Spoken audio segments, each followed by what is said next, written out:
While the signing of the Climate Change Accord is taking place on the 46th World Earth Day. The movement was initiated in the U.S. in 1970 to raise the awareness of issues concerning the environment and the role humans must play in preserving the planet. Earth Day is now celebrated around the world. China joined in the 1990s. Well, I'm now joined from our Johannesburg studios by Amir Bagheri, who is the Africa and Arab World Campaigning Coordinator for 350.org. Amir, thank you. What's the significance, though, of having a designated World Earth Day? Well, good afternoon to you and your viewers. I think the Earth Day is really important, especially in 2016, because in 2015 we experienced the hottest year that the human history has ever experienced. So it is really important for us to create awareness around the issues of environment and also climate justice. More than ever we are dealing with water scarcity, we are dealing with food sovereignty issues, and therefore it is really, really important for us as active citizens and as NGO sector to create awareness about climate change issues and the issues of environment.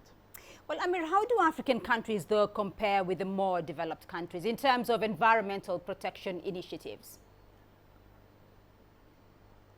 Definitely. There are a lot of initiatives in Africa in comparison to other countries as well. But the real question is whether it is enough or not, right? More than ever, especially in the African continent, we see governments and corporate business working together, exploiting the environment more, looking at the human life and the environment as a commodity. So we need to kind of, change our mentality that the human life is separate from the environment. There are a lot of initiatives already, but there should be more to put pressure on government and business to stop exploiting our environment for business purposes.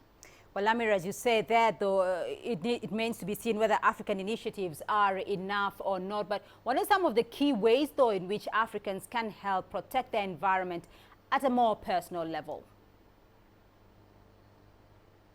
Sure. I think for the active citizens in African countries that can put pressure on government, I think it is crucially important to put pressure on government to have the right constitutions and laws that take environmental issues into consideration. Also, there is a global campaign that is currently happening in collaboration with a lot of environmental organizations called the Break Free from Fossil Fuel campaigns. And I am sure people can go to www.breakfree2016.org to see how they can get involved with actions that are happening in every continent on Earth. People should create more awareness. Just in South Africa alone, where I am based, 2 out of 3 people do not know about environmental issues at all. So it is really important for the African continent to conscientize its citizens around environmental issues and how it relates to their everyday life. To give you an example, for instance, we collectively, women around the world, spend 200 million hours collecting water for their families. These hours are increasing day after day because of issues of climate crisis. Well, Amir, climate finance for adaptation, of course, is one of the key areas of focus for developing countries. And Africa is paying a disproportionate heavy price arising out of the effect of harmful gas emissions. How should developed economies, which are more responsible for polluting the earth, though, compensate for this variance? I think the answer to that is very simple, and that is to stop polluting and creating emission in Africa. From the get-go. We see the developed countries using the African continent as a dumping zone when it comes to environmental issue. We see some European countries building coal power plants in North Africa in order to power their countries. So what developed countries should do, actually, is to have a more climate justice mentality when it comes to environmental issues, not only in the world, but for the African countries as well. Another issue that really is important is having fair trade.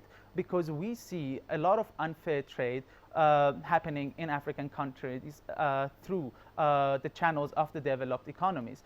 And we see a lot of resource grabbing and so forth. So it is extremely important to also have a more fair trade approach when it comes to business with African countries as well. All right, Amir Bagheri joining us there from Johannesburg.